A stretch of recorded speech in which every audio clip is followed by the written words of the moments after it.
রাষ্ট্র সংস্কারে যৌক্তিক সময় দিতে হবে প্রধান উপদেষ্টার সঙ্গে সংলাপে একমত বিভিন্ন দল ও জোট। নির্বাচন ব্যবস্থা সহ সংবিধান সংশোধনী সুনির্দিষ্ট প্রস্তাব চাইলেন ডক্টর ইউনূস। আন্তর্জাতিক বাণিজ্যের আড়ালে প্রতি বছর প্রায় ৮০,০০০ কোটি টাকা পাচার, মার্কিন আর্থিক গবেষণা সংস্থার প্রতিবেদন। জড়িত সরকারি বেসরকারি ব্যাংক, টাস্কফোর্স গঠনের পরামর্শ। গুম হয়ে ৫ মাস আয়নাঘরে বন্দী ছিলেন সুপ্রিম কোর্টের আইনজীবী সোহেল রানা। অন্ধকার কুঠুরিতে আটকে রেখে চলত বর্বরতা। বিশেষ আইনে দ্রুত বিচারের দাবি।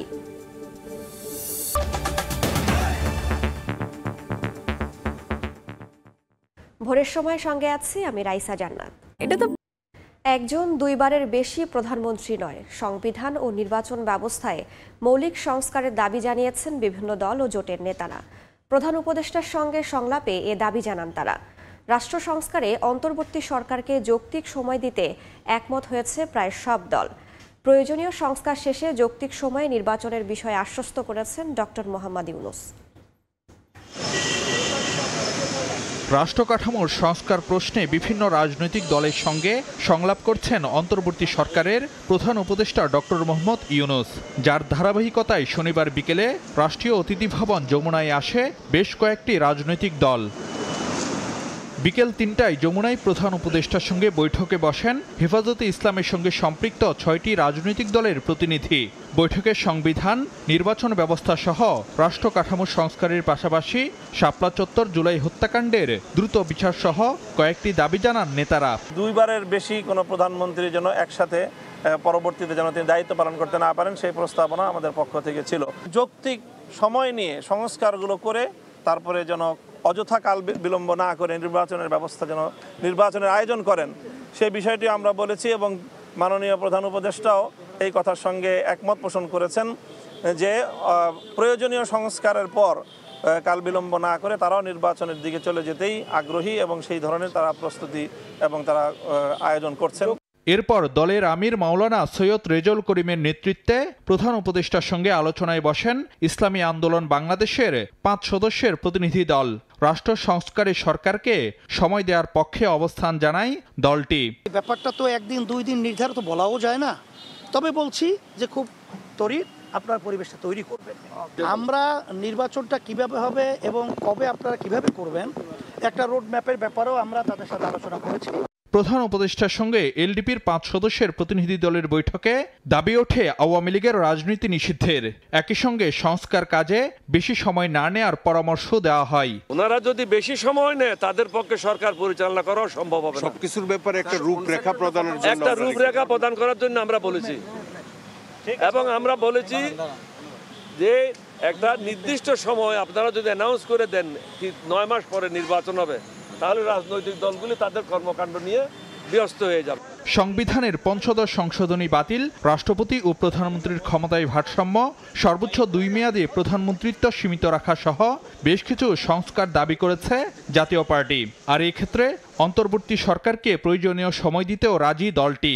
সংস্কারগুলি করে তারপর নির্বাচনের বিষয়ে সরকার বা এই সরকারটা চিন্তা করতে পারেন এবং সংস্কারগুলি করতে গিয়ে যতটুকু সময় লাগে সেই বিষয়ে জাতীয় পার্টির পক্ষ থেকে সমর্থন থাকবে। প্রধান উপদেষ্টার সঙ্গে বৈঠকে ২০ দফা প্রস্তাব তুলে ধরে গণফোরাম।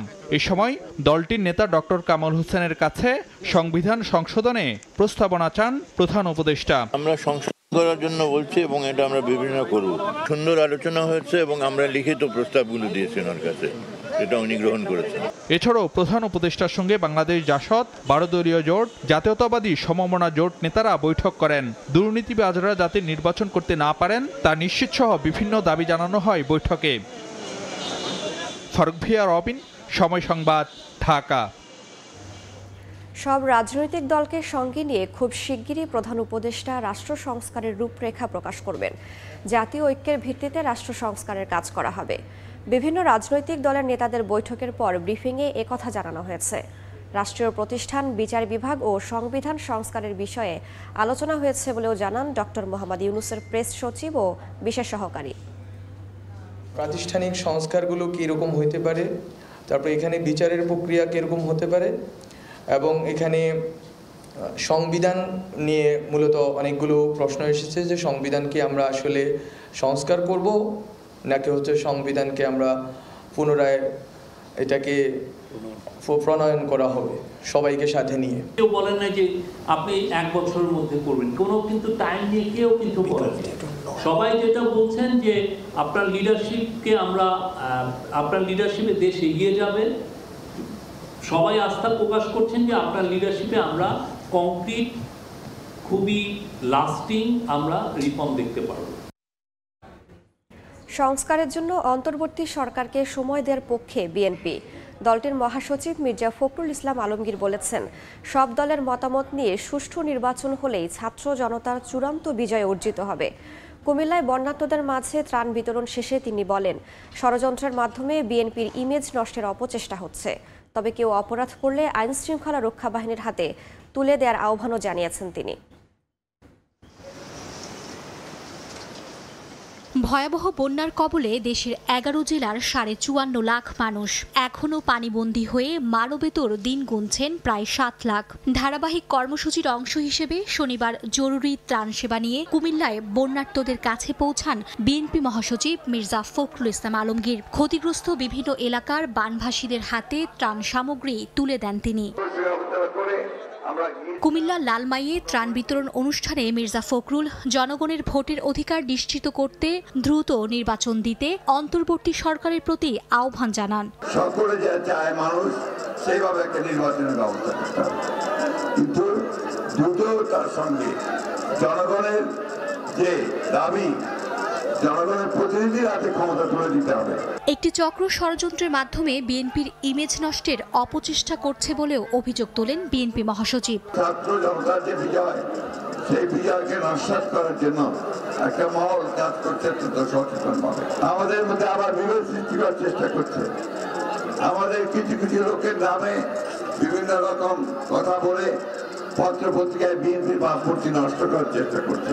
এদিন সকালে নয়াপল্টনে স্বৈরাচার বিরোধী আন্দোলনে নিহত ছাত্র জনতার স্মরণে দোয়া মাহফিল অনুষ্ঠিত হয়। এতে অংশ নিয়ে বিএনপির জ্যেষ্ঠ যুগ্ম মহাসচিব রুহুল কবির রিজভী বলেন, বিএনপি সহ সবার ঐক্যবদ্ধ আন্দোলনের ফসল অন্তর্বর্তী সরকার, তাই বিভেদের কোনো সুযোগ নেই। তারেক রহমানের যে সঠিক সিদ্ধান্তের ফলশ্রুতি 5ই আগস্টের গণতন্ত্রের যে বিজয়, সামগ্রিক একটি বিজয়ের মাঝে আপনারা যে বিভেদ বিভাজনের সৃষ্টি করছেন এটা মঙ্গলজনক হবে না। এ সময় দলীয় নেতাকর্মীদের মাঝে শৃঙ্খলা বজায় রাখার আহ্বানও জানান রুহুল কবির রিজভী।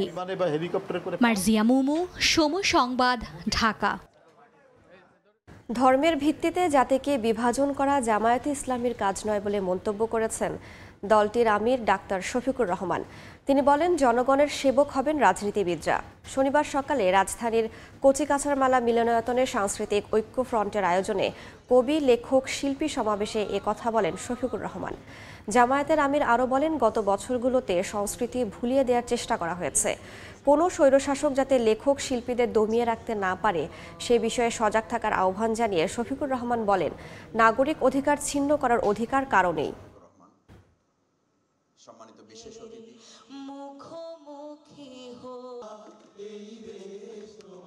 বাংলাদেশ বিভিন্ন ধর্ম বর্ণের মানুষের আবাসভূমি।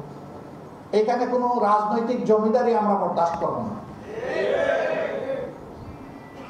রাজনীতিবিদরা হবেন জাতির স্রেফ সেবক, এর বাইরে তাদের কোনো পরিচয় নেই। রাজনীতিবিদরা কখনো দেশের মালিকানা দাবি করতে পারবেন না। ধর্মের ভিত্তিতে জাতিকে বিভাজিত করা আমাদের কাজ নয়। ধর্ম যার যার নিজস্ব চয়েস, এর ভিত্তিতে আমরা এখানে মেজরিটি মাইনরিটিতে বিশ্বাসী না। এদেশে যারাই জন্মগ্রহণ করবে তারা এদেশের গর্বিত নাগরিক। আওয়ামী লীগ সরকারের শাসনামলে সবচেয়ে বেশি নির্যাতিত হয়েছে জামায়াতে ইসলামী। তবে প্রতিশোধ পরায়ণ না হয়ে নেতাকর্মীদের দেশ গড়ার আহ্বান জানিয়েছে সংগঠনটি। শনিবার দুপুরে রাজশাহীর একটি রেস্তোরাঁয় সাংবাদিকদের সঙ্গে মতবিনিময়ের সময় একথা বলেন মহানগর জামায়াতে ইসলামীর নেতারা। দেশ গড়ার জন্য কাজ করছে। জামাত প্রতিশোধ নিচ্ছে না, প্রতিশোধ নিতে চায় না। জামাত বরং কিভাবে এই দেশটাকে নতুন করে সাজানো যায় সেইটা জামাতের এখন মূল টার্গেট। কর্মীরা যেখানে জুলুমের শিকার হয়েছে, এগুলো পুলিশ তখন মামলা করেছে, সুযোগ নিয়েছে।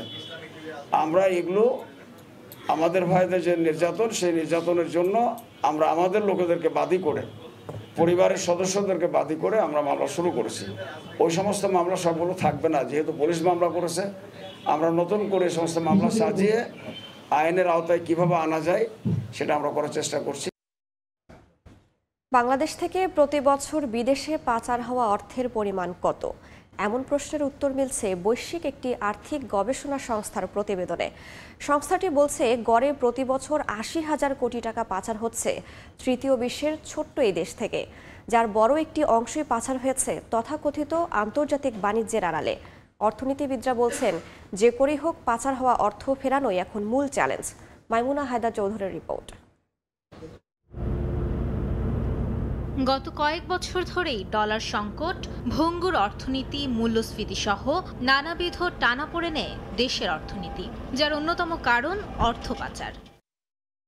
বৈশ্বিক বাণিজ্য ভিত্তিক কারসাজি, হুন্ডি, চোরাচালান সহ নানাবিধ পন্থায় বিশ্বের বিভিন্ন দেশে পাচার করা হয়েছে লক্ষাধিক কোটি টাকা। ওয়াশিংটন ভিত্তিক আর্থিক খাতের গবেষণা সংস্থা গ্লোবাল ফাইন্যান্সিয়াল ইন্টিগ্রিটি GFI এর তথ্য বলছে বাংলাদেশ থেকে গড়ে প্রতি বছর ৭৫৩ কোটি ৩৭ লাখ ডলার বা ৮০,০০০ কোটি টাকা পাচার হয়েছে।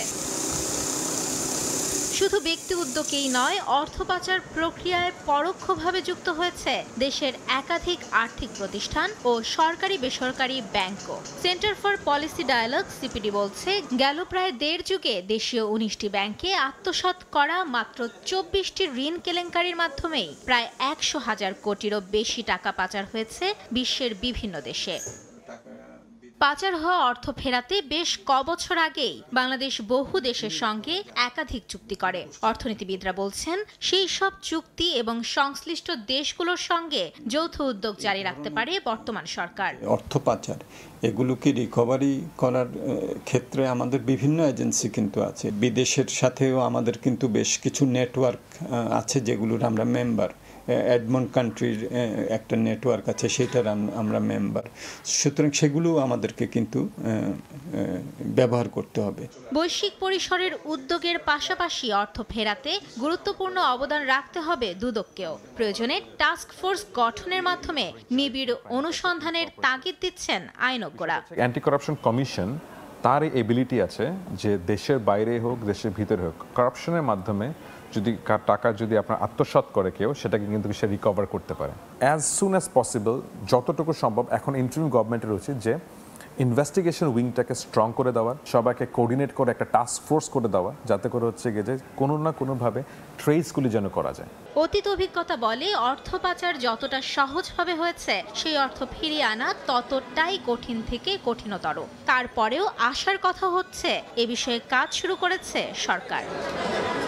বিশ্বের বিভিন্ন রাষ্ট্রে পাচার হওয়া অর্থ ফেরাতে আন্তর্জাতিক আইন পর্যালোচনা করে সেই অনুযায়ী উদ্যোগ নিতে হবে বলে মনে করছেন বিশ্লেষকরা। মাইমুনা হায়দার চৌধুরী, সময় সংবাদ, ঢাকা। আয়নাঘরকে দুনিয়ার নরক আখ্যা দিয়ে সময় সংবাদের কাছে বন্দিশালায় নির্যাতনের রোমহর্ষক বর্ণনা দিলেন বেঁচে ফেরা সুপ্রিম কোর্টের আইনজীবী সোহেল রানা।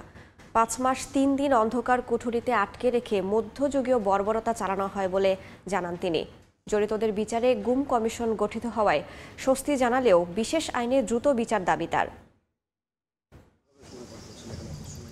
সুপ্রিম কোর্টের আইনজীবী সোহেল রানা নারায়ণগঞ্জের রূপগঞ্জে সক্রিয় ছিলেন বিএনপির রাজনীতিতে। ২০১৫ সালের ১০ ফেব্রুয়ারি রাজধানীর উত্তরা থেকে রাত ৮টার দিকে আইন শৃঙ্খলা বাহিনী পরিচয়ে তুলে নেওয়া হয় সাদা মাইক্রোবাসে। সঙ্গে সঙ্গে বেঁধে ফেলা হয় চোখ, গাড়িতে উচ্চ স্বরে গান বাজিয়ে শুরু হয় নির্যাতন। সাথে সাথেই চোখ বেঁধে ফেললো এবং হাতে হ্যান্ডকাপ, মোবাইলগুলো কেড়ে নিল। স্পর্শকাতর জায়গায় ইলেকট্রিক শক। আমি কিন্তু ব্যাপক চিৎকার করছি, যদিও ওরা ভলিউম ফুল করে দিয়েছে, তারপরও এমন যন্ত্রণা, এই যন্ত্রণা কেউ সহ্য করতে পারবে না, পৃথিবীর কেউ সহ্য করতে পারবে না। মানে এটা আল্লাহর একটা বিশেষ রহমত যে এটা আমি টলারেট করতে পেরেছি, আমি বেঁচে আছি। এরপর প্রাথমিক জিজ্ঞাসাবাদের জন্য নেওয়া হয় অচেনা এক স্থানে। সেখানকার নির্যাতন হার মানায় সিনেমাকেও। কানে 2 লতিতে 2টো ক্লিপ লাগিয়ে দিল। ইলেকট্রিক শক তখন সম্ভবত ভোল্টেজ বেশি ছিল, এত মানে মাথা মানে পুরো পৃথিবী ঘুরছে এরকম। যখন থামে তখন আমার মুখ দিয়ে প্রচুর ফেনা বের হয়ে আসে। প্রতিদিন সন্ধ্যার পর নিত্য নতুন কাউকে নিয়ে আসতো, একটু পরে মিউজিক, মিউজিক আর চিৎকার, এমন চিৎকার, মানে ওগুলো চিৎকারে আপনি আতঙ্কে থাকবেন। কারণ আমাকেও বলা হয়েছিল এই যে গরম পাথর টকবক, আমি নিজেও শুনছি এটা এখন পায়খানার রাস্তায় দেওয়া হবে। পরে নেওয়া হয় অন্ধকার ছোট্ট কুঠুরিতে, আলো বাতাসহীন কবরের মতো ঘরটিতে মধ্যযুগীয় নির্যাতন শুরু হয় বলে জানান সোহেল রানা। ওই জায়গাটা এত ভয়াবহ, আমরা ছিলাম মশাদের খাদ্য। হাত বাঁধা, হাত পিছনে বাঁধা, চোখ বাঁধা, এভাবেই বসে আপনাকে ঘুমাতে হবে। আমার একটা অনুরোধ আছে, মেরে তো ফেলবেনই, আমার অনুরোধটা হলো যে আমাকে মেরে ফেলার আগে আমাকে একটু কি 10 মিনিট একটু শুইতে দিবেন। আয়না ঘরে তার মতো অনেক বন্দী ছিল বলে ধারণা সোহেল রানার। জানান অনেক মানুষ মেরে ফেলার আলামত দেখেছেন তিনি। বহুবার ক্রসফায়ারের জন্য নেওয়া হলেও ভাগ্যক্রমে বেঁচে ফেরেন তিনি। 4-5 জনকে নিয়ে গেল, নিয়ে যায় এক জায়গায় রাখলো। ওখানে আগে থেকে আরও 4-5 জন ছিল। যেই কণ্ঠস্বরটাকে নিয়ে যাওয়া হতো সেই কণ্ঠস্বরটা আমি দ্বিতীয়বার কখনো শুনি নাই। 4-5 জন আসলো, এসে বললো যে প্রত্যেকজনকে উজু করাও। পরে উজু করালো সবাইকে আলাদা আলাদা করে, খুব দ্রুত সবাই উজু করলো। উজু করে বললো যে কে কে তওবার নামাজ পড়বা, তওবার নামাজ পড়ে নাও, আল্লাহর কাছে সব মাপ চাও, আজকে তো আমাদের জীবন প্রদীপ শেষ। টানা 5 মাস 3 দিন পর 2015 সালের 13 আগস্ট মুক্ত অবস্থায় রাজশাহীর এক জঙ্গলে নিজেকে আবিষ্কার করেন আইনজীবী সোহেল রানা। মিউজিক বেজে ওঠা মানে কাউকে টর্চার করছে। নাজমুস সালেহী, সময় সংবাদ, ঢাকা। একনায়কতন্ত্র সংবিধানের যে অবস্থা করেছে তাতে সংশোধন নয়, পুনর্লিখন ছাড়া উপায় নেই বলে মন্তব্য করেছেন রাজনৈতিক বিশ্লেষকরা। এ বিষয়ে অভ্যুত্থানকারী ছাত্র জনতার সঙ্গে অন্তর্বর্তী সরকার আলোচনা করবে বলে জানিয়েছেন স্থানীয় সরকার উপদেষ্টা। শনিবার সকালে রাজধানীর বীজ মিলনায়তনে গণতান্ত্রিক পুনর্গঠনের জন্য সংলাপ শীর্ষক আলোচনায় একথা বলেন বক্তারা। চাই ঢাকায় এবং সারা রাজধানীতে centre for governance studies CGS আয়োজন করে গণতান্ত্রিক পুনর্গঠনের জন্য সংলাপ। শনিবার দুপুরে এ আয়োজনে উঠে আসে সংবিধান সংশোধন বা পুনর্লেখন প্রসঙ্গ। প্রধানমন্ত্রীর হাতে যে অভাবনীয় ক্ষমতা দেওয়া হয়েছে, কেন সংবিধান পুনর্লিখন দরকার তার পক্ষে যুক্তি দিয়ে অধ্যাপক ডক্টর আলী রিয়াজ বলেন, সংবিধানের যে অবস্থা করা হয়েছে তাতে সংশোধন করে কোনো লাভ হবে না। পুনর্লেখন না করলে আবারও একক ক্ষমতা প্রতিষ্ঠা হবে। গত 15 বছরে যে একনায়কত্ব আমরা লক্ষ্য করেছি সেটা ব্যক্তিকেন্দ্রিক একনায়কত্ব হলো, তার মধ্যে সেগুলো করা হয়েছে সংবিধানের আড়ালেই, অর্থাৎ সাংবিধানিকভাবে পথ পদ্ধতি তৈরি করে সেগুলি করা হয়েছে। তাহলে এর বদলে যদি আরেকজন আসেন, সংবিধান এই অবস্থায় থাকলে তার হাতেই ক্ষমতার কেন্দ্রীভূতকরণ কোনো অবস্থায় আসলে বন্ধ করা যাবে না।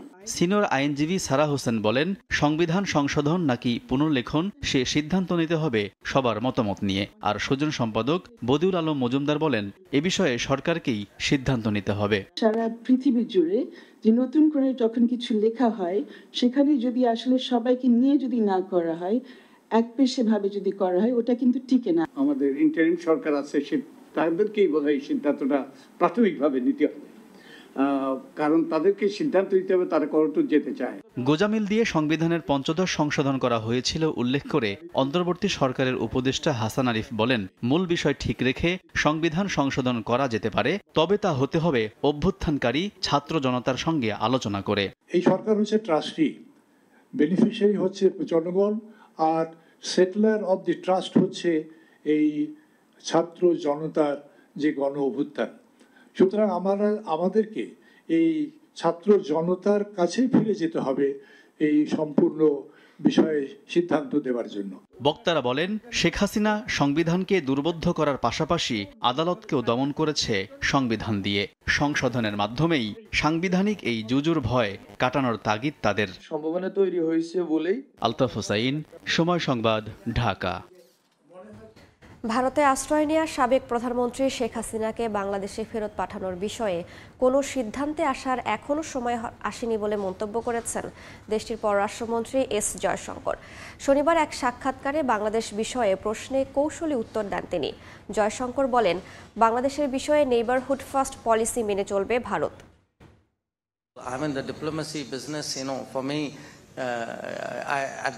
I'm prepared to wait at least a few months for anything to fructify. So I would not be in a hurry to call out situations. At the end of the day, the neighborhood today knows the reality. And I think it's important, look, if we invest in the neighborhood and the neighborhood invests in us, I guarantee you this would be a far more stable, predictable, resilient region, because I expect this is going to be a very choppy decade.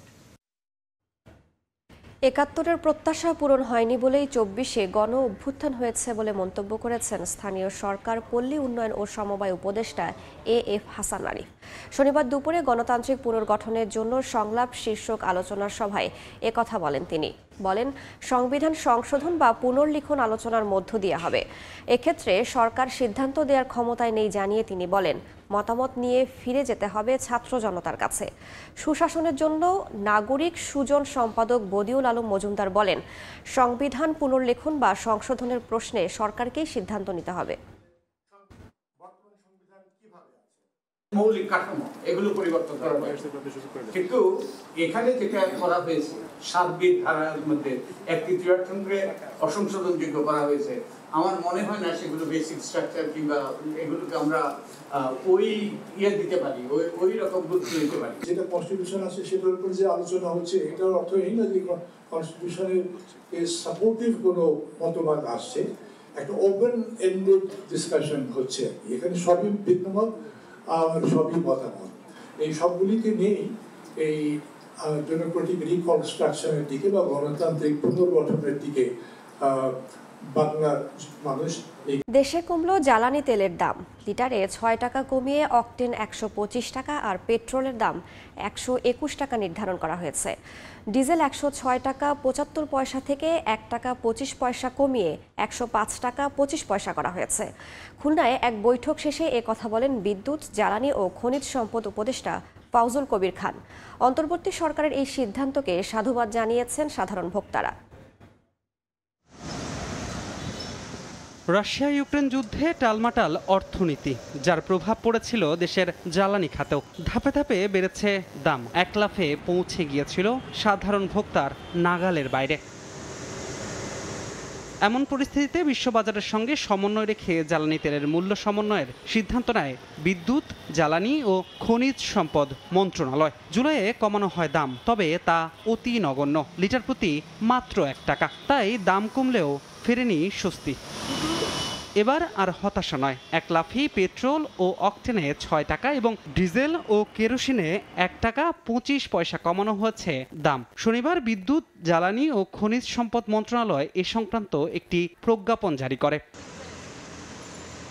দেশের এই পরিস্থিতির মধ্যেও দাম কমানোয় মিশ্র প্রতিক্রিয়া সাধারণ ভোক্তাদের মাঝে। কেউ সাধুবাদ জানিয়েছেন, কেউ আবার দাবি তুলেছেন জ্বালানি তেলের মূল্য আরও কমাতে। এই নতুন সরকার হয়ে তো এই যে দাম কমলো, এই কারণে আমরা অনেক সন্তুষ্ট। যদি আরো কিছু কমানো যায় আর কি, তো আমাদের জন্য স্বস্তিকর। আরো কমাইতে হবে, কারণ 1 লিটার তেলে আমাদের ঢাকা শহরে যে জ্যামজট, যে পরিমাণে আমরা মাইলেজ দেওয়ার কথা সেটা তো আমরা পাইতেছি না। এদিকে খুলনার খালিশপুরে রূপসা ৮০০ মেগাওয়াট কম্বাইন্ড সাইকেল বিদ্যুৎ কেন্দ্রে কর্মকর্তাদের সঙ্গে বৈঠক শেষে জ্বালানি উপদেষ্টা মোহাম্মদ ফাউজুল কবির খান জানান, ধীরে ধীরে জ্বালানি তেলের মূল্য কমিয়ে ভোক্তার নাগালের মধ্যে নিয়ে আসা হবে। ডিজেলের দাম ১০৬ টাকা ৭৫ পয়সা থেকে ১০৫ টাকা ৫০ পয়সা, মানে ১ টাকা ২৫ পয়সা পার লিটারে কমাচ্ছে। অকটেনের দাম ১৩১ টাকা থেকে ১২৫ টাকা, মানে ৬ টাকা কমাচ্ছে। পেট্রোলের দাম ১২৭ টাকা থেকে ১২১ টাকা, সেটাও ৬ টাকা কমাচ্ছে। ভবিষ্যতে আমাদের চেষ্টা থাকবে যাতে আমরা এটাকে আরো কমাতে পারি আর কি। পুনর্নির্ধারিত এ দাম কার্যকর হবে শনিবার রাত ১২টা থেকে। ধ্রুব ব্যানার্জি, সময় সংবাদ, ঢাকা। বাংলাদেশের অন্তর্বর্তী সরকার সব ধরনের জ্বালানি তেলের দাম কমানোর ঘোষণার পর শনিবার মধ্যরাত ১২টা থেকে নতুন দামে তেল পাওয়া শুরু করল গ্রাহকরা। বিশ্ববাজারের সঙ্গে সামঞ্জস্য রেখে দেশে জ্বালানি তেলের নতুন এই দাম নির্ধারণ করেছে অন্তর্বর্তী সরকার। দাম কমানো নিয়ে ভোক্তাদের মাঝে দেখা যায় মিশ্র প্রতিক্রিয়া। পেট্রোল পাম্পে মোটরসাইকেল, ব্যক্তিগত গাড়ির দীর্ঘ সারি। বিষয়টি পাম্প বন্ধ বা তেল নেই এমনটা নয়, এ অপেক্ষা রাত ১২টা বাজার, কেননা শনিবার মধ্যরাত থেকে কমেছে জ্বালানি তেলের দাম। ডিজেলের মিটারে ভেসে উঠে ১০৫ টাকা ৫০ পয়সা আর অকটেন ও পেট্রোলে ১২৫ ও ১২১ টাকা। এক লাফে ৩০-৪০ টাকা বৃদ্ধির পর সামান্য কিছু টাকা না কমিয়ে আরও বেশি কমানোর দাবি চালকদের। একবারে ভাড়া এতগুলা বাড়াবার সময় ভাড়ায় কম, একটু বেশি যদি কমাইতো, আমরা মনে করেন কস্টিং খরচটা কম হইতো, আমরা মাল পরিবহনটা কমের ভিতরে করতে পারতাম। ৬ টাকা তো তেমন কোনো কিছু না, অন্তত আমরা যতটুকু শুনছি 8 টাকা থেকে 12 টাকা, সেটা 10 টাকা কমলে মোটামুটি ঠিক ছিল। এদিকে অন্তর্বর্তী সরকারের এমন পদক্ষেপকে সাধুবাদ জানান সাধারণ মানুষ। এটা খুব পজিটিভ ভাবে আমি দেখতেছি, আশা করি আরো বেটার হবে ইনশাল্লাহ। আলহামদুলিল্লাহ, আমরা খুশি তো এতে, খুব খুশি। ডলারের রেট একটু ওয়ার্ল্ড ওয়াইড একটু কমে, হয়তো বা এটা আমাদের রিডিউস হতে পারে পেট্রোলের দাম, ডিজেলের দামগুলো ইনশাল্লাহ। বিশ্ববাজারের সঙ্গে সামঞ্জস্য রেখে শনিবার দেশে জ্বালানি তেলের নতুন এই দাম নির্ধারণ করে অন্তর্বর্তী সরকার। এ দফায় পেট্রোল ও অকটেনের দাম লিটার প্রতি 6 টাকা কমানো হয়েছে। অপরদিকে ডিজেলের দাম প্রতি লিটার প্রতি কমেছে 1 টাকা 25 পয়সা। ফলে নতুন সিদ্ধান্ত অনুযায়ী অকটেনের দাম 131 টাকা থেকে কমে 125 টাকা, পেট্রোলের দাম 127 টাকা থেকে কমে 121 টাকা এবং ডিজেলের দাম 106 টাকা 75 পয়সা থেকে কমে 105 টাকা 27 পয়সা নির্ধারণ করা হয়েছে। বাংলাদেশের উচ্চ মূল্যস্ফীতি নিয়ন্ত্রণে রাখতে 1 মাসের মাথায় জ্বালানি তেলের দাম কমালো অন্তর্বর্তী সরকার। সাধারণ ভোক্তা এটিকে ইতিবাচক হিসেবেই দেখছেন। তাদের প্রত্যাশা আগামী দিনে আরও কম হবে এই জ্বালানি তেলের দাম। রাজুল ইসলাম শুভ, সময় সংবাদ, ঢাকা। খুলনার খালিশপুরে নির্মাণাধীন রূপসা 800 মেগাওয়াট বিদ্যুৎ কেন্দ্র স্থাপনের যৌক্তিকতা নিয়ে প্রশ্ন তুলেছেন বিদ্যুৎ ও জ্বালানি উপদেষ্টা ফাউজুল কবির খান। এ খাতের অনিয়ম ও দুর্নীতি খুঁজে বের করে দোষীদের আইনের আওতায় আনার কথাও জানান তিনি। খুলনার খালিশপুর নিউজপ্রিন্ট মিল এলাকায় 2019 সালে 800 মেগাওয়াট কম্বাইন্ড সাইকেল বিদ্যুৎ কেন্দ্র নির্মাণের সিদ্ধান্ত নেওয়া হয়। 2023 সালে যে প্রকল্পের কাজ শেষ হওয়ার কথা ছিল।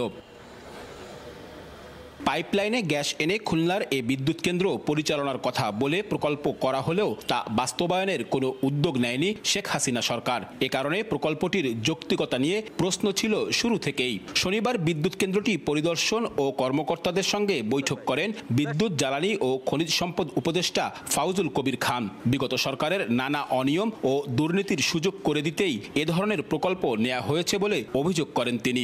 কার স্বার্থে এটা এখানে বিদ্যুৎ কেন্দ্রটা স্থাপিত হলো, কার স্বার্থে এখানে 8,000 আর 9,000 কোটি টাকা খরচ হলো, কিন্তু মানুষ এটা থেকে কোনো উপকার পাচ্ছে না। তো এইটাই হচ্ছে আমাদের যে আমি যেটাকে বলছি উন্নয়নের ভ্রান্তি। 8,000 কোটি টাকা ব্যয়ে এই প্রকল্প এখনো নির্মাণাধীন। চলতি বছর প্রথম ইউনিট চালুর কথা ছিল। তবে বিদ্যুৎ কেন্দ্রটির ওয়েবসাইটের সূত্র বলছে কেন্দ্রটি বাণিজ্যিকভাবে উৎপাদনে যাবে 2027 সাল নাগাদ। কোন ধরনের জ্বালানি দিয়ে এই কেন্দ্র চালানো হবে তা নিয়ে সিদ্ধান্তহীনতায় সরকার। পাইপলাইনে গ্যাস কিংবা বিকল্প অন্য কোনো উপায়ে জ্বালানির চেষ্টা করা হচ্ছে বলে জানান অন্তর্বর্তী সরকারের উপদেষ্টা। দেখতেছি যে ভোলা থেকে গ্যাস আনা যায় কিনা, সেটা তো পাইপলাইন করতে হবে। আরেকটা হচ্ছে যে উপরে যায় গ্যাস আছে সেটাকে অন্য বিদ্যুৎ কেন্দ্র বন্ধ করে হলেও এখানে গ্যাস দেওয়া যায় কিনা, প্রত্যেকটাই কিন্তু আগামীকালকে হবে না। আমাদের এখন নতুন করে মুক্ত প্রতিযোগিতার মাধ্যমে করতে হবে, তো সেটা করতেও 2-3 বছর লাগবে। বিদ্যুৎ ও জ্বালানি ক্ষেত্রে অনিয়ম ও দুর্নীতি খুঁজে বের করে দোষীদের আইনের আওতায় আনারও ঘোষণা দেন অন্তর্বর্তী সরকারের এই উপদেষ্টা।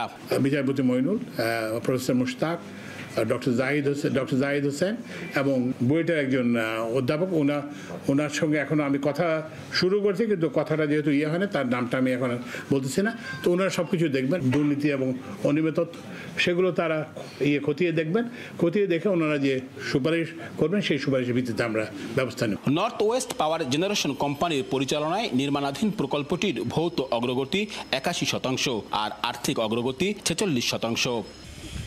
আব্দুল্লাহ আল মামুন রুবেল, সময় সংবাদ, খুলনা। ব্যয়ের তুলনায় আয় এবং মানুষের উপকার যথাযথ না হলে উন্নয়নেও হতাশা সৃষ্টি হয়। তাই ভবিষ্যতে উন্নয়ন ব্যয় এবং মানুষের ভাগ্যোন্নয়ন সামঞ্জস্য রেখে প্রকল্প গ্রহণ করা হবে বলে জানিয়েছেন রেলপথ, সড়ক পরিবহন ও সেতু উপদেষ্টা মোহাম্মদ ফাউজুল কবির খান। শনিবার সন্ধ্যায় মুন্সিগঞ্জের মাওয়া রেল স্টেশনে কথা বলেন তিনি। আমাদের এখানে যে উন্নয়নের যে ব্যয় হচ্ছে সেটার সঙ্গে মানুষের কতটা উপকার হচ্ছে না হচ্ছে সেটার যোগসূত্র আমি খুব একটা দেখছি না। এবং এই কারণে এই যে আজকে যে রাজপথে যে হতাশা, এর কারণ হচ্ছে এটা যে একদিকে বলা হচ্ছে যে আমাদের জিডিপি বাড়ছে, আমাদের জিডিপি গ্রোথ বাড়তেছে, আমাদের পার ক্যাপিটা ইনকাম বাড়তেছে, কিন্তু মানুষ তো সেটার সুফল পাচ্ছে না। এটার কারণটা হচ্ছে যে এই যে উন্নয়ন ব্যয় এবং এটার সঙ্গে মানুষের ভাগ্য উন্নয়নের যে বিষয়টা, সেই বিষয়টা একত্র করা যাচ্ছে না। ভবিষ্যতে যাতে এই যে উন্নয়ন ব্যয় এবং মানুষের ভাগ্য উন্নয়ন একসঙ্গে একসঙ্গে সম্পর্কিত হয় সেটার জন্য চেষ্টা করব। দিন পর ঢাকা বিশ্ববিদ্যালয় কেন্দ্রিক বন্যার্তদের ত্রাণ সংগ্রহ এবং বিতরণ কার্যক্রমে নতুন ঘোষণা দিয়েছেন বৈষম্য বিরোধী আন্দোলনের ছাত্ররা। আর নেওয়া হবে না কাপড় ও শুকনা খাবার, তবে গণরান্নার উপযোগী পণ্য সংগ্রহেই প্রাধান্য দিচ্ছেন তারা। পাশাপাশি সংগ্রহ করা হবে নগদ টাকা।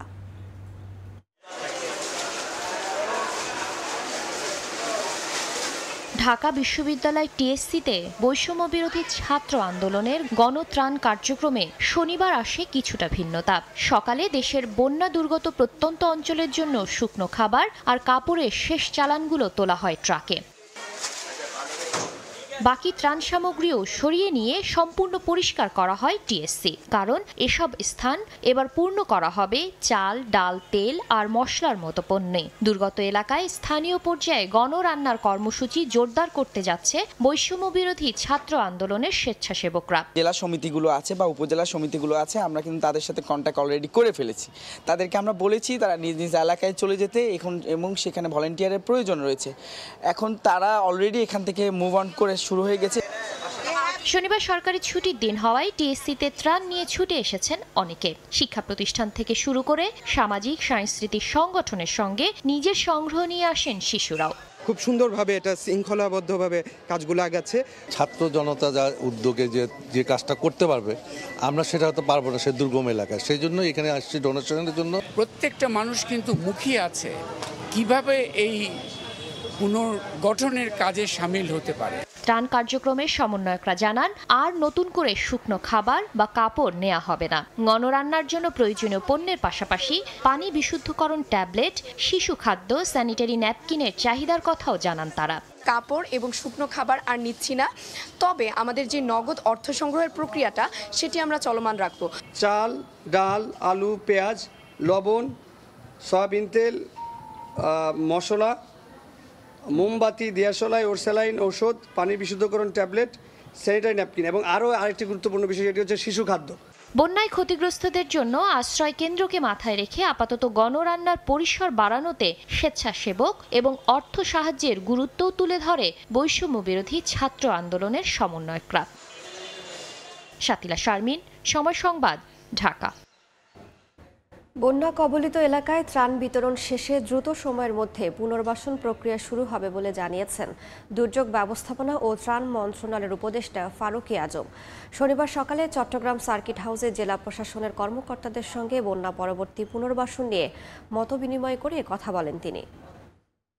সর্বাধিক ক্ষতিগ্রস্ত এলাকাগুলো চিহ্নিত করা হবে, যথাযথভাবে যাতে পুনর্বাসন প্রক্রিয়াটা বাস্তবায়ন হয় সেই উদ্যোগ মন্ত্রণালয় গ্রহণ করবে। জেলা পর্যায়ে হবে, এটা উপজেলা পর্যায়ে হবে, সবাইকে সংশ্লিষ্ট করে হবে, জনগণকে সংশ্লিষ্ট করেই হবে, যাতে এগুলির অ্যাকাউন্টেবিলিটি থাকে। এগুলি যেন মানুষ যেন জানতে পারে কি হচ্ছে, কেন হচ্ছে। কোনো রকম সংকট না থাকা সত্ত্বেও বন্যার কারণে যানবাহন চলাচল বন্ধ থাকার পাশাপাশি ত্রাণ কাজে বিপুল পরিমাণ চাল লাগছে। এই দুই অজুহাতে 10 দিনের ব্যবধানে 50 কেজির প্রতি বস্তায় চালের দাম বেড়েছে 200 থেকে 400 টাকা পর্যন্ত। একই সঙ্গে দেশের উত্তর এবং দক্ষিণাঞ্চলের মোকামগুলোতে ধান ও চালের মজুত গড়ে তুলে সিন্ডিকেট ব্যবসায়ীরা কৃত্রিম সংকট দেখিয়ে দাম বাড়াচ্ছে বলে অভিযোগ উঠেছে। শাখাউদ্দিপুর ক্যামেরায় বিস্তারিত জানাচ্ছেন কমল দে। বন্যা দেখা দেওয়ার আগে অর্থাৎ গত 20 আগস্ট পর্যন্ত সাধারণ মানের মোটা সিদ্ধ 50 কেজির প্রতি বস্তা চাল বিক্রি হয়েছে 2000 টাকা দরে, কিন্তু এখন সে চালের দাম বেড়ে বিক্রি হচ্ছে 2400 টাকায়। একইভাবে সব ধরনের চালের দামের বস্তা প্রতি বেড়েছে 200 থেকে 400 টাকা পর্যন্ত। বন্যা এই জন্য আমাদের চট্টগ্রামের চাউলের আমদানিটা কম হয়েছে।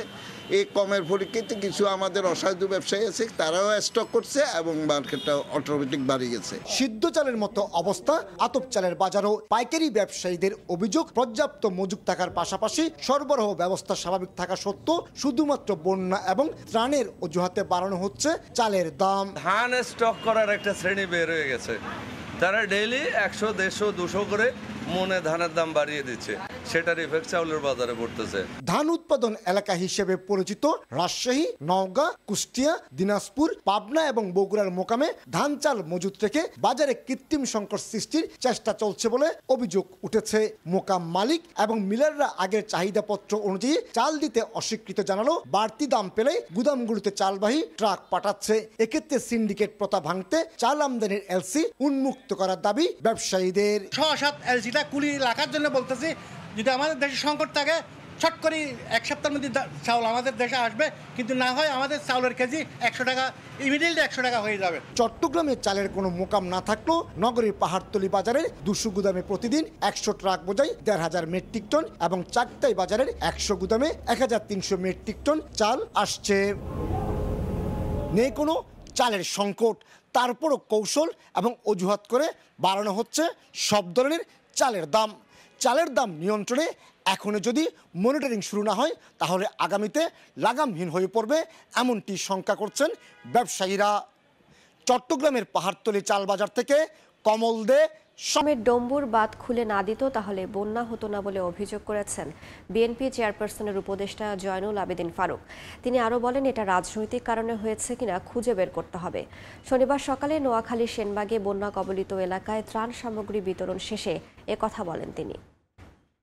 হিন্দুস্তানে আসামের ওই বাঁধ না খুলে দিত, আমাদের ইতিহাসে, আমাদের এই 72 বছর ইতিহাসে এই বন্যা সেনবাগে আমরা কোনোদিনও দেখিনি। যে মুহূর্তে আওয়ামী সরকার পতন হলো সে পরপরই এই বন্যাটা বাঁধটা খুলে দেওয়া, এটাও রাজনৈতিক বিশ্লেষকরা চিন্তাভাবনা করছেন, এই ব্যাপারেও দল একটা কথা বলবেন। আর ত্রাণের বিষয় বলছেন, ত্রাণ প্রচুর আছে, কিন্তু পানির কারণে ইন্টেরিয়ামে ঢোকা বড় কঠিন। আমরা চেষ্টা করছি, ঘরে ঘরে ত্রাণ পৌঁছে, পানি শুকিয়ে যাচ্ছে, পানি শুকাবার পর যে পুনর্বাসন, সেই পুনর্বাসনও আমরা চেষ্টা করব।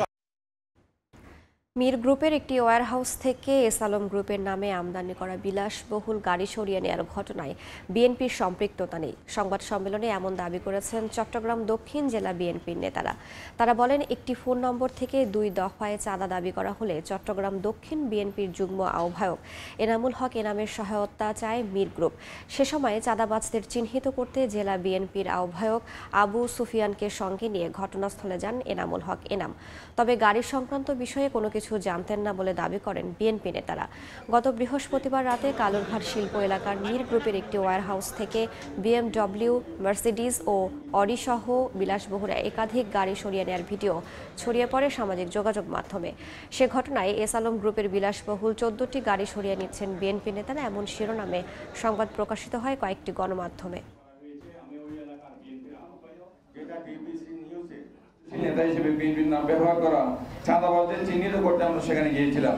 সেখানে 30 মিনিট মতো অবস্থান করে মির গ্রুপের কর্মকর্তা আশ্বস্ত করি এবং বিএনপির নাম দিয়ে কেউ যদি কোনো ধরনের চাঁদা দাবি করে তাহলে তাদেরকে আটক করে আইন শৃঙ্খলা বাহিনীর হাতে তুলে দেওয়ার পরামর্শ দিয়ে আমরা চলে আসি। এবার যারা এই জিনিসটা দিচ্ছে এটা হলো বলতেছেন যে মসজিদ থেকে এস আলম ফ্যাক্টরি, কিন্তু এগুলি টোটালি মিথ্যা। এবং আমি মনে করি আমাদেরকে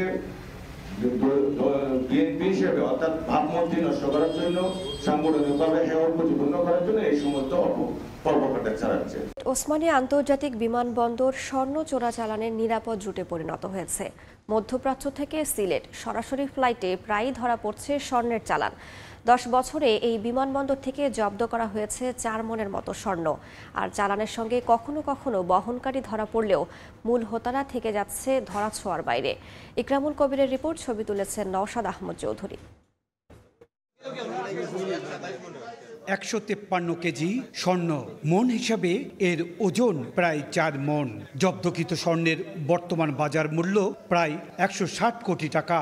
সবশেষ গত বুধবার সকালে 17 কোটি টাকা মূল্যের 16 কেজি ওজনের স্বর্ণের চালান জব্দ করা হয়। ওসমানী বিমানবন্দরে একের পর এক স্বর্ণের চালান আটক হলেও এর মূল মালিক বা নেপথ্যের কারিগরদের শনাক্ত করতে পারেনি আইন শৃঙ্খলা রক্ষাকারী বাহিনী। মূল হোতারা সব সময়ই রয়ে গেছে ধরাছোঁয়ার বাইরে।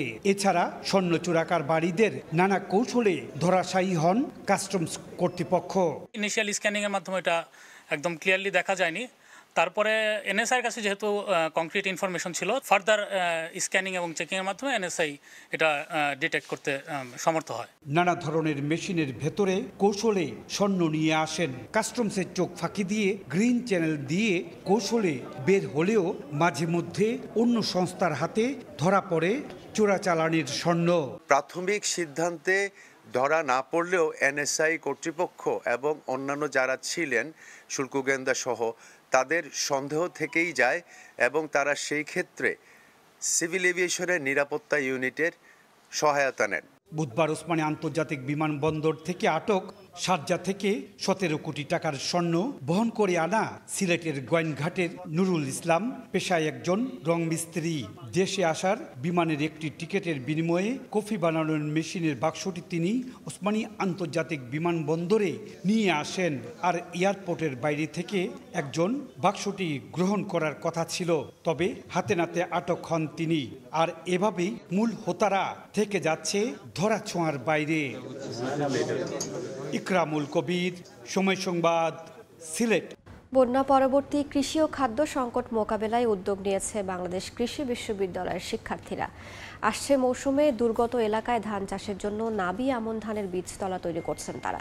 18 থেকে 20 দিন পর উৎপাদিত এসব ধানের চারা পৌঁছে দেওয়া হবে বন্যা কবলিত এলাকায়, যা থেকে প্রায় 700 বিঘা জমিতে আবাদ করা যাবে।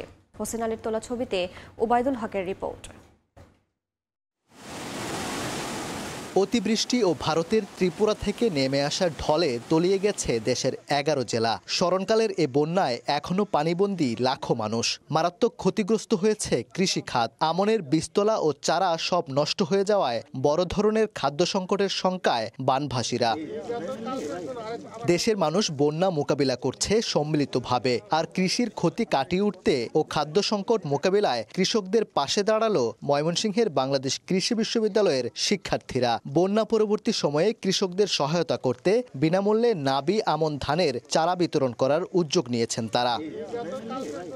এর মধ্যে প্রস্তুতকৃত 12 একর জমিতে চলছে বিনা 17 ও বায়ার বাংলাদেশের ধানি গোল্ড জাতের ধানের বীজ বপনের কাজ। 18 থেকে 20 দিন পর উৎপাদিত এসব ধানের চারা পৌঁছে দেওয়া হবে বন্যা কবলিত এলাকায়, যা থেকে প্রায় 1000 কৃষক 700 বিঘা জমিতে করতে পারবেন ধানের আবাদ। আমাদের যে সংকট আসবে সেটা হচ্ছে খাদ্য সংকট। তো আমরা সেই খাদ্য সংকট নিয়ে কাজ করার চিন্তা থেকে এই পর্যন্ত এসেছি। যখন চারাগুলো হয়ে যাবে আমরা চেষ্টা করব হচ্ছে ওইখানে যে টার্গেটেড যে ফার্মারগুলো আছে তাদের কাছে পৌঁছানোর। বিভিন্ন পরামর্শ ও সার্বিক সহযোগিতায় শিক্ষার্থীদের পাশে আছেন বিশ্ববিদ্যালয়ের শিক্ষক গবেষকরা। আমরা তাদেরকে চারার পাশাপাশি সার দিব, বিষ দিব এবং আমরা একটা অ্যাডভাইজারি কমিটি থাকবে বিশ্ববিদ্যালয়ের শিক্ষকদের নিয়ে, বিজ্ঞানীদের নিয়ে, যারা পরবর্তীতে তাদেরকে পরামর্শ দিবে যে টাইম টু টাইম তাদের জমিতে কি কি করতে হবে। 100% যখন আমদানি করতে হতো তাহলে হিউজ ইনভলভমেন্ট লাগতো। সুতরাং সেই হিসেবে এই উদ্যোগটা অবশ্যই বাংলাদেশের খাদ্য সংসম্পন্নতা আনয়নে যথেষ্ট বড় ভূমিকা পালন করবে। এমন মহতী উদ্যোগকে সফল করতে বাংলাদেশ কৃষি বিশ্ববিদ্যালয়, নোয়াখালী বিজ্ঞান ও প্রযুক্তি বিশ্ববিদ্যালয়ের শিক্ষার্থী, গবেষক, কৃষি উদ্যোক্তা, কর্পোরেট ব্যক্তিদের নিয়ে গঠন করা হয়েছে এগ্রি স্টুডেন্ট অ্যালায়েন্স নামে সংগঠন। ওবায়দুল হক, সময় সংবাদ, ময়মনসিংহ। 5 আগস্ট শেখ হাসিনা সরকারের পতনের পর ব্রাহ্মণবাড়িয়া সহ দেশের সব পৌরসভার মেয়রের পদ শূন্য ঘোষণা করা হয়। এরপর থেকে অনেকটাই থমকে যায় পৌরসভার নাগরিক সেবা কার্যক্রম। অলিগলিতে বাসাবাড়ির ময়লা আবর্জনার স্তূপ জমে ভাগাড়ে পরিণত হয়েছে। পৌর কর্তৃপক্ষ বলছে দ্রুত সময়ের মধ্যে সব সমস্যার সমাধান করা হবে। হৃদয় পালের ক্যামেরায় উজ্জ্বল চক্রবর্তীর রিপোর্ট।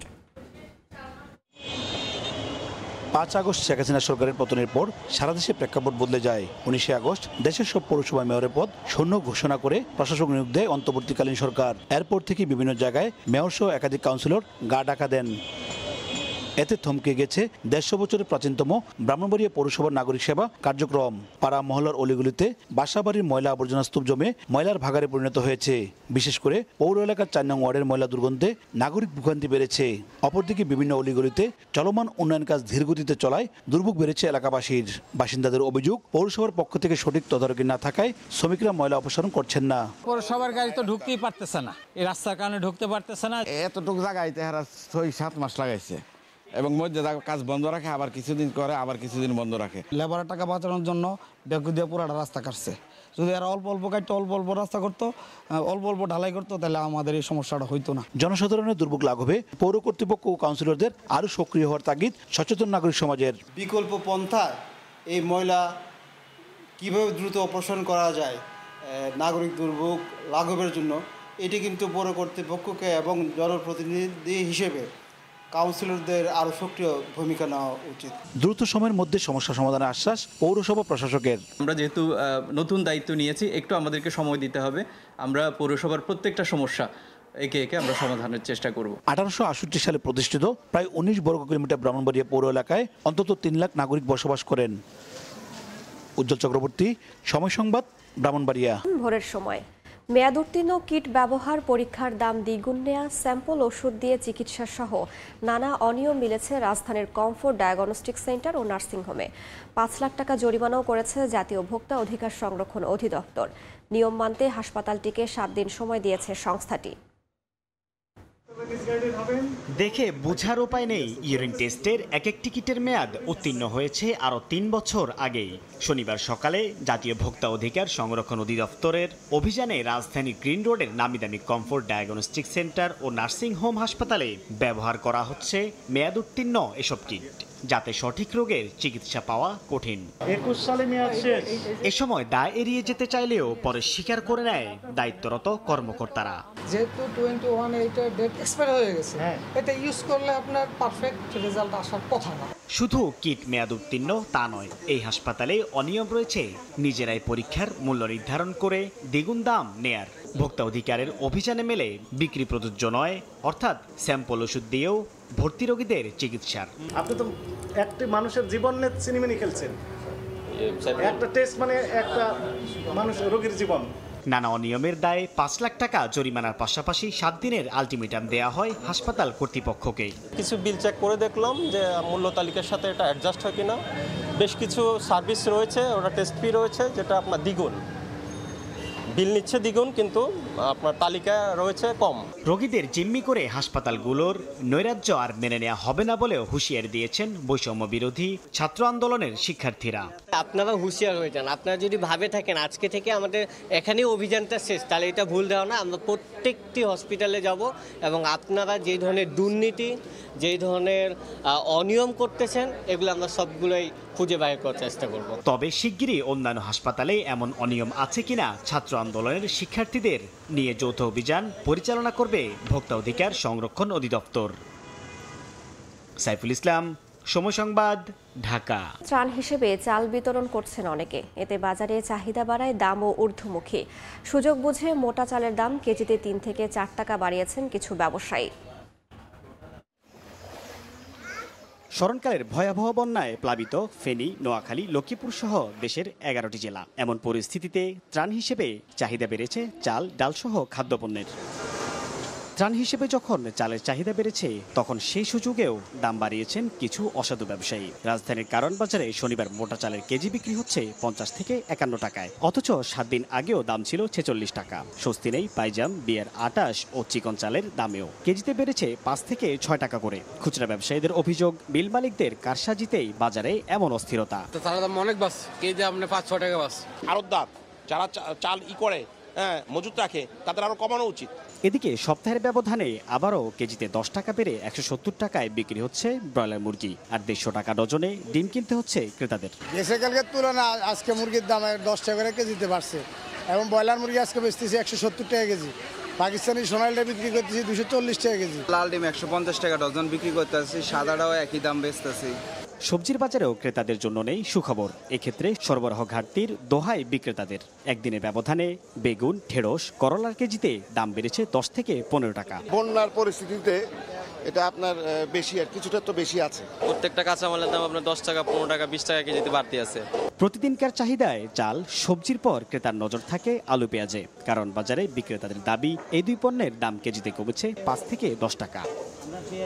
সাইফুল ইসলাম, সময় সংবাদ।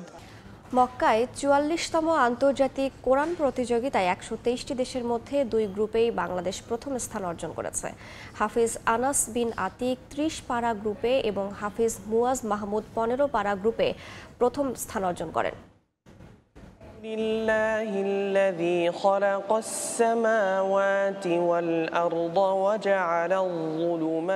সুরেলা কণ্ঠে একমনে পবিত্র কোরআন তেলাওয়াত করছেন হাফেজ মুয়াজ মাহমুদ। সদ্যই বিশ্বজয় করে দেশে ফিরেছেন তিনি। এই যাত্রায় পরাজিত করেছেন 123টি দেশের 174 জন কোরআনের হাফেজকে। তবে একা নন, সঙ্গে ছিলেন আরেক সহচর হাফেজ আনাস বিন আতিক।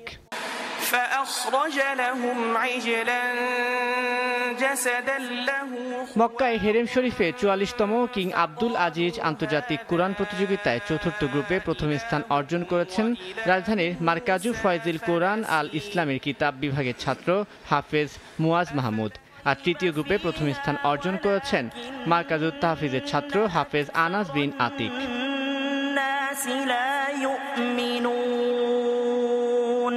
এর থেকে তো আর খুশির কিছু হতে পারে না। আমি আল্লাহ রাব্বুল আলামিনের কাছে নামাজ পড়ে শুকর আদায় করেছি, খুব ভালো লাগছে আলহামদুলিল্লাহ। দেশবাসীর কাছে এতটুকুই বলতে চাই যে আমাদের কোরআন, হেফজুল কোরআনের মাধ্যমে যে সারা বিশ্বে এত বাংলাদেশের সুনাম বয়ে আসছে, আপনারা দোয়া করবেন যেন এই ধারাটা জারি থাকে।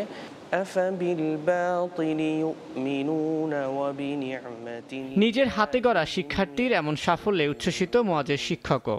আমি মনে করি এই কৃতিত্ব, এই অর্জন, এটা বাংলাদেশের 18 কোটি মানুষের অর্জন এবং আরও ব্যাপক করে বলবো সারা পৃথিবীর তাওহীদি জনতার অর্জন এটা। পুরস্কার হিসেবে হাফেজ মুয়াজ মাহমুদ পেয়েছেন সম্মাননা ক্রেস্ট ও নগদ 50 লাখ টাকা, আর হাফেজ আনাস পেয়েছেন প্রায় 65 লাখ টাকা।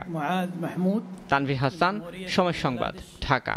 পরিবর্তন আসছে বিসিবির মেগা প্রকল্প পূর্বাচল স্টেডিয়ামের নাম আর নকশায়। তবে শেখ হাসিনার নাম ও নৌকার নকশা পরিবর্তনে সরকারের দিক নির্দেশনা অপেক্ষায় বোর্ড। প্রস্তাবিত স্টেডিয়াম তৈরিতে দেরি হলেও দ্রুততম সময়ের মধ্যে মাঠ প্রস্তুত করতে চায় বিসিবি। তালপাকা ভাদ্রের মধ্য দুপুরে নাভিশ্বাসে ওঠা গরমকে সঙ্গী করেই ব্যস্ততা বেড়েছে। হোম অফ ক্রিকেট ছেড়ে পূর্বাচলে বিসিবি কর্তারা ফারুক, আকরাম, সুজন, দুই ফাহিম, ইফতেখার, মিঠুরা সবাই এলেন যথাসময়ে। বিসিবির স্বপ্নের মেগা প্রকল্প মেগা স্টেডিয়াম। তবে বছর 5 হলেও দৃশ্যমান উন্নতি নেই। অযত্নে বেড়েছে ঘাসের আস্তর। ইতোমধ্যে ডিজাইন আর পরামর্শক ফি বাবদ খরচের অঙ্ক ছুঁয়েছে প্রায় 100 কোটি টাকা। প্রস্তাবিত স্টেডিয়ামটিতে পুরাতন কমিটির রূপরেখায় বড় পরিবর্তনের পক্ষে নয় বর্তমান কমিটি। তবে নৌকার পতনে নৌকার আদলের ডিজাইন যে বদলে যাচ্ছে সেটা এক প্রকার নিশ্চিত। বদলে যাচ্ছে নামও। অবশ্য বিষয়টি নির্ভর করছে ক্রীড়া মন্ত্রণালয় আর বিসিবির ওপর। ক্রিকেট বোর্ডের ক্রীড়া মন্ত্রণালয় আছে, সবাই মিলে একটা ডিসিশন নিতে। মাঠ করতে তো নৌকা বা স্কোয়ার শেপ দরকার নাই, বা মাঠ করতে তো ওভাল হয়, ওভাল দরকার আর কি। সো মাঠ করতে জাল দরকার, সেটা আমরা করবো। তবে এখনই অবকাঠামোগত নির্মাণ নয়, আপাতত মেটানো চাই মাঠের সংকট। প্রাথমিক পর্যায়ে দুটো মাঠ তৈরির পরিকল্পনা থাকলেও প্রথম ধাপে বয়সভিত্তিক ও ঘরোয়া লিগের জন্য অন্তত একটি মাঠ প্রস্তুত করতে চায় বিসিবি। অনেক খেলা আছে, আমাদের মাঠ দরকার। এই মাঠের জন্য আমরা চিন্তা করছি। আমি এই মুহূর্তে বলতে পারছি না, আলোচনা হবে, বাট ইনিশিয়াল যে চিন্তা, আমরা মাঠটা তৈরি করতে পারি কিনা। দুটো মাঠ হওয়ার সুযোগ আছে, এখানে কিছু প্র্যাকটিস ফ্যাসিলিটির সুযোগ আছে, বাট এটাকে চেঞ্জ করলে আরো অল্টারনেটিভ কিছু আসে কিনা সেটা ডেফিনেটলি দেখব আমরা। পূর্বের চুক্তি অনুসারে 48 মাসের মধ্যে স্টেডিয়াম বুঝিয়ে দেওয়ার কথা ছিল পপুলাসের, যেখানে 6 মাস ডিজাইন, 30 মাস কাজ আর 12 মাস ছিল রক্ষণাবেক্ষণ পর্যায়ে। দরপত্র স্থগিত হওয়ায় এবার কবে নাগাদ বিরানভূমির রূপ নেবে স্টেডিয়ামে তার স্পষ্ট উত্তর নেই বোর্ড সভাপতির কাছেও। বিগত নাজমুল হাসান পাপনের কমিটির আরও একটা দায়িত্বহীনতার উদাহরণেই পূর্বাচল স্টেডিয়াম। বছরের পর বছর হয়েছে শুধু প্রতিশ্রুতি, হয়েছে শুধু কালক্ষেপণ। বাস্তবতা তো পেছনেই দেখতে পাচ্ছেন। তবে বদলে যাওয়ার স্লোগান নিয়ে ফারুক আহমেদ বলছেন, আপাতত কোনো অবকাঠামো নির্মাণ নয়, এই মাঠে যত দ্রুত সম্ভব তারা ফেরাতে চান ক্রিকেট। মাহবুব লিমন, সময় সংবাদ, পূর্বাচল, ঢাকা। রাজনৈতিক পট পরিবর্তন হওয়ায় দীর্ঘ 18 বছর পর শহীদ চান্দু স্টেডিয়ামে আবারও আন্তর্জাতিক ক্রিকেট ম্যাচ আয়োজনের ব্যাপারে স্বপ্ন দেখছে বগুড়াবাসী। আন্তর্জাতিক ম্যাচ আয়োজনের সব কাঠামো থাকায় স্টেডিয়ামটি দ্রুত সংস্কার করে আবারও ম্যাচ আয়োজন করার দাবি জানিয়েছেন ক্রীড়া সংশ্লিষ্টরা।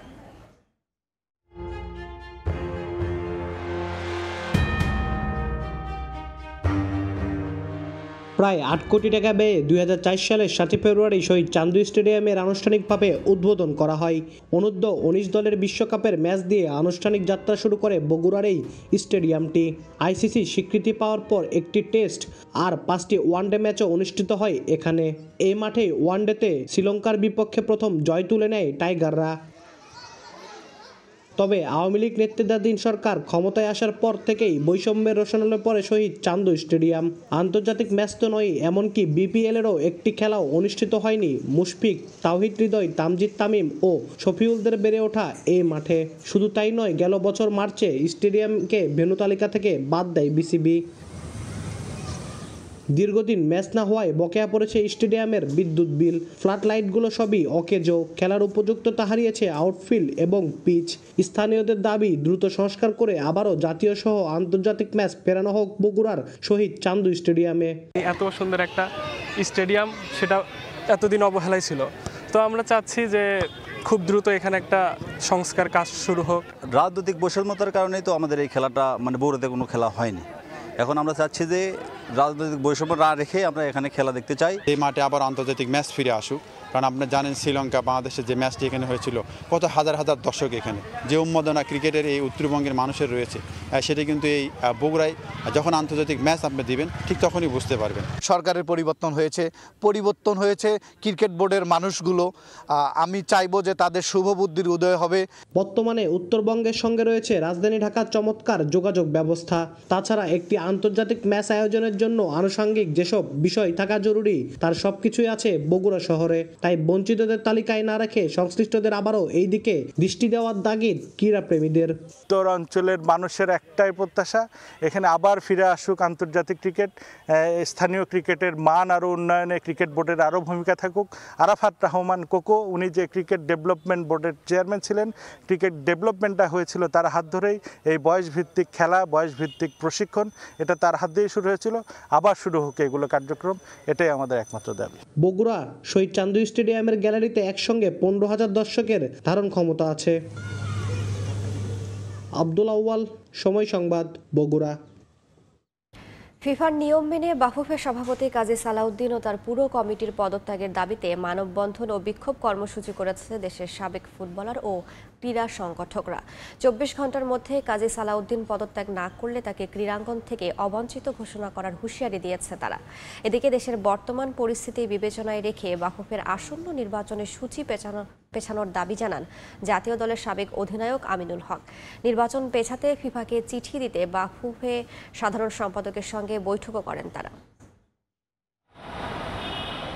প্রায় 16 বছর ধরে বাফুফের সভাপতির চেয়ার আঁকড়ে ধরে আছেন এক সময়কার দেশসেরা ফুটবলার কাজী সালাউদ্দিন। তবে তার সময় দেশের ফুটবলের উন্নতির চেয়ে অবনতিটাই হয়েছে বেশি। দীর্ঘ এ সময়ে বিভিন্ন কর্মকাণ্ডের জন্য সমালোচিত হয়েছেন সালাউদ্দিন।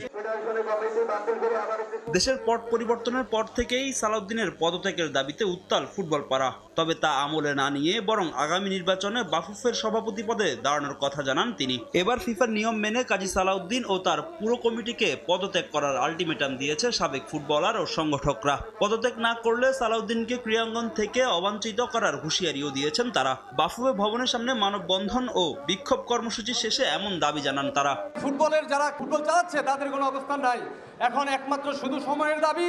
বাংলাদেশের ফুটবল ফেডারেশনের যত কর্মকর্তা, সভাপতি সহ সবার পদত্যাগ ছাড়া কোনো উপায় নেই। কাজী সালাউদ্দিনকে ফুটবল ফেডারেশনের সভাপতি হিসাবে পদত্যাগ করতে হবে। তিনি যদি পদত্যাগ না করেন, ক্রীড়াঙ্গনে সালাউদ্দিনকে অবাঞ্ছিত ঘোষণা করা হবে। এদিকে দেশের বর্তমান পরিস্থিতির কথা বিবেচনায় রেখে বাফুফের আসন্ন নির্বাচন পেছানোর দাবি করেছেন সাবজয়ী সাবেক গোলরক্ষক আমিনুল হক। নির্বাচন পেছাতে ফিফাকে চিঠি দিতে বাফুফে সাধারণ সম্পাদকের সঙ্গে বৈঠকও করেন সাবেক ফুটবলাররা। আমাদের যে জেনারেল সেক্রেটারি রয়েছেন বাংলাদেশ ফুটবল ফেডারেশনে, তার কাছে অনুরোধ করেছি যে আপনি একটি চিঠির মাধ্যমে বর্তমান পরিস্থিতিকে অবগত করে ফিফার কাছে অনুরোধ করেন যে আমাদের এই নির্বাচনটি যদি কিছুদিন পিছিয়ে দেওয়া যায়।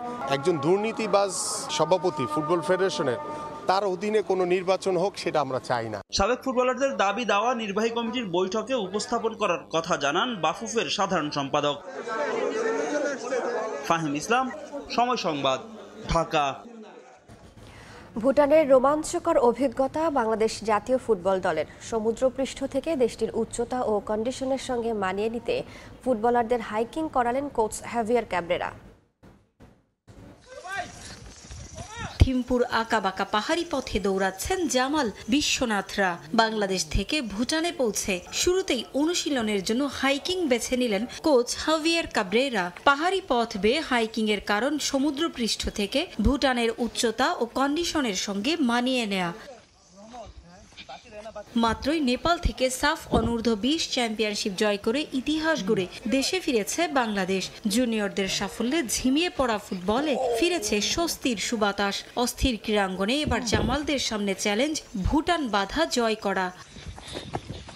আগামী ৫ ও ৮ সেপ্টেম্বর ভুটানের বিপক্ষে তাদের মাটিতে দুটি প্রীতি ম্যাচ খেলবে লাল সবুজ। বাংলাদেশের চেয়ে কন্ডিশন একটু আলাদা ভুটানের। খেলা হবে আর্টিফিশিয়াল টার্ফে। ম্যাচের আগে ভুটানের উচ্চতা ও টার্ফের সঙ্গে মানিয়ে নেওয়াটাই মূল লক্ষ্য কাব্রেরার। আমাদের প্রাথমিক লক্ষ্য সমুদ্র পৃষ্ঠের উচ্চতা ও আর্টিফিশিয়াল টার্ফের সঙ্গে মানিয়ে নেওয়া। উচ্চতার সঙ্গে মানিয়ে নিতে হাইকিং করেছি। হাঁটার চেয়েও অনেক বেশি কার্যকরী ট্রেনিং এটা। ফুটবলারদের জন্য খুবই ইতিবাচক। সামনে আরো কয়েকটি সেশন আছে। আশা করছি ঘাটতি কাটিয়ে উঠতে পারবো। হাইকিং এর সঙ্গে মানিয়ে নেওয়াটা চ্যালেঞ্জিং হলেও উপভোগ করেছেন ফুটবলাররা। ফিফা র্যাঙ্কিং এ উন্নতির পাশাপাশি আসন্ন এশিয়ান কাপের বাছাই সামনে রেখে ম্যাচ দুটি বেশ গুরুত্বপূর্ণ হিসেবে দেখছেন রাকিব বিশ্বনাথরা। দুটি ম্যাচই জয়ের লক্ষ্য তাদের। আমার লাইফে সবচেয়ে বড় একটা এক্সপিরিয়েন্স যে হাইকিং কখনো করি নাই, আজকে সেটা হয়েছে বা সেটা করছি। প্রত্যেকটা প্লেয়ার বা আমরা সবাই অনেক মজা করছি এখানে। অনেক শক্তিশালী দল, তো আমরা অনেক কাজ করছি ওদেরকে নিয়ে ঢাকাতে। আমরা চাইবো এখান থেকে ভালো কিছু করে নেওয়ার জন্য, কারণ আমাদের যদি আমরা এখানে ওদের সাথে জিততে পারি তাহলে আমাদের র্যাঙ্কিং একটু আমরা আগাবো। তো আমাদের এটা এফসির জন্য, সামনে এফসি এশিয়ান কাপ আছে, তো আমাদের জন্য ভালো হবে। আমরা চাই দুটো ম্যাচই ওদের সাথে ভালো ফুটবল খেলতে এবং জিততে। অনূর্ধ্ব ২০ সাফজয়ী বেশ কজন তরুণও আছেন এই দলে। তাদের নিয়েও আশাবাদী কাব্রেরা। পারভিন আক্তার, সময় সংবাদ। এ পর্যায়ে শীর্ষ সংবাদগুলো জানিয়ে দিচ্ছি আরও একবার।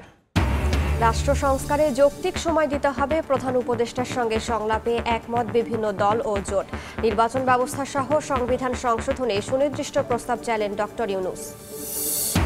আন্তর্জাতিক বাণিজ্যের আড়ালে প্রতি বছর প্রায় ৮০,০০০ কোটি টাকা পাচার, মার্কিন আর্থিক গবেষণা সংস্থার প্রতিবেদন। জড়িত সরকারি বেসরকারি ব্যাংক, টাস্ক ফোর্স গঠনের পরামর্শ। গুম হয়ে ৫ মাস আয়নাঘরে বন্দী ছিলেন সুপ্রিম কোর্টের আইনজীবী সোহেল রানা। অন্ধকার কুঠুরিতে আটকে রেখে চলত বর্বরতা। বিশেষ আইনে দ্রুত বিচারের দাবি।